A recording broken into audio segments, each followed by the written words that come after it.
Assalamualaikum warahmatullahi wabarakatuh. Waalaikumsalam warahmatullahi wabarakatuh.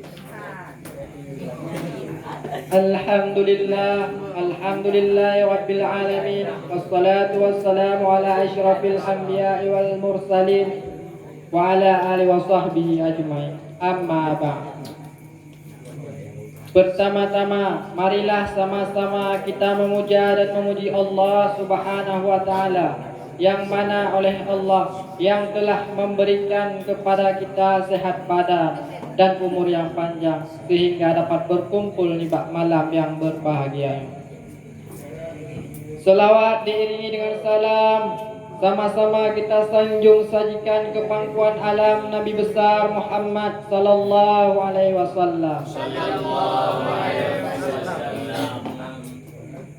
Takzim penghormatan ulum tuan kepada Al-Mukarram Abi Rohani Ma'a keluarga, dan yang ulum muliakan kepada seluruh dewan guru, baik yang senior maupun yang junior, dan yang teristimewa kepada seluruh santri-santri.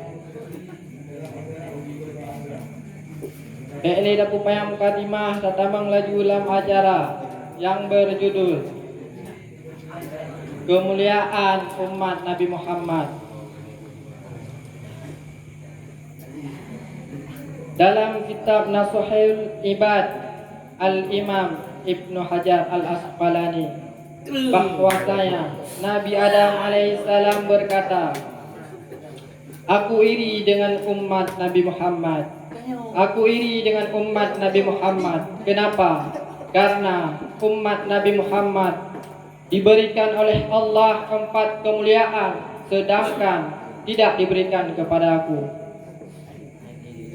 Yang pertama, Nabi Allah Adam alaihissalam diterima taubatnya hanya di kota Mekah saja, tidak di kota-kota yang lain. Sedangkan kita di semua tempat diterima taubatnya. Ketika Allah turunkan Nabi Allah Adam dari surga, Allah turunkan di Hindia di bawah kaki gunung Himalaya, dan Siti Hawa Allah turunkan di Jeddah, dan Iblis Allah turunkan di Basra. Selama 450 tahun Nabi Allah Adam bertaubat, namun taubatnya tidak diterima di sisi Allah.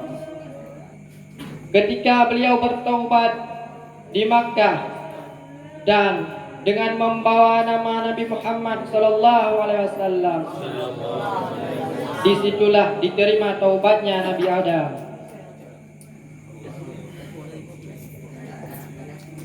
Sedangkan kita umat Nabi Muhammad, dimanapun kita bertaubat, Allah terima taubat kita. Yang kedua, kata Nabi Allah Adam alaihissalam, "Aku berbuat salah dengan memakan buah kuldi. Allah pisahkan aku dengan istriku Hawa.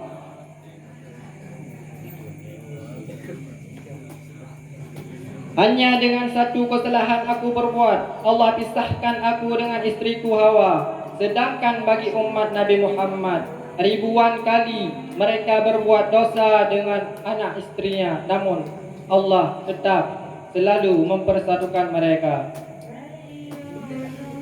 Yang ketiga, kata Nabi Allah Adam alaihissalam, "Aku berbuat salah dalam keadaan berpakaian, dalam keadaan tertutup auratku. Allah murka, Allah lepaskan seluruh pakaianku dan terlihat auratku."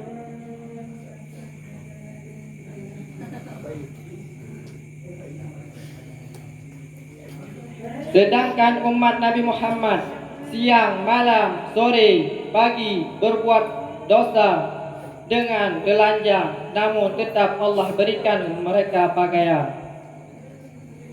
Yang keempat, kata Nabi Allah Adam alaihissalam, "Aku berbuat salah di dalam sorga. Di dalam sorga aku berbuat salah. Allah murka, Allah keluarkan aku ke dunia." Sedangkan bagi kita umat Nabi Muhammad, kita berbuat salah di dunia, dan kita bertaubat dan meninggal husnul khotimah, dimasukkan ke dalam sorga.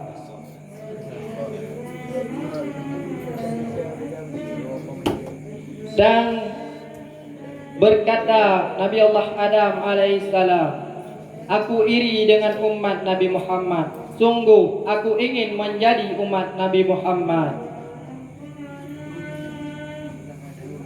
Asimokno dan apa ulung pegah. Wabillahi taufiq wal hidayah. Wassalamualaikum warahmatullahi wabarakatuh.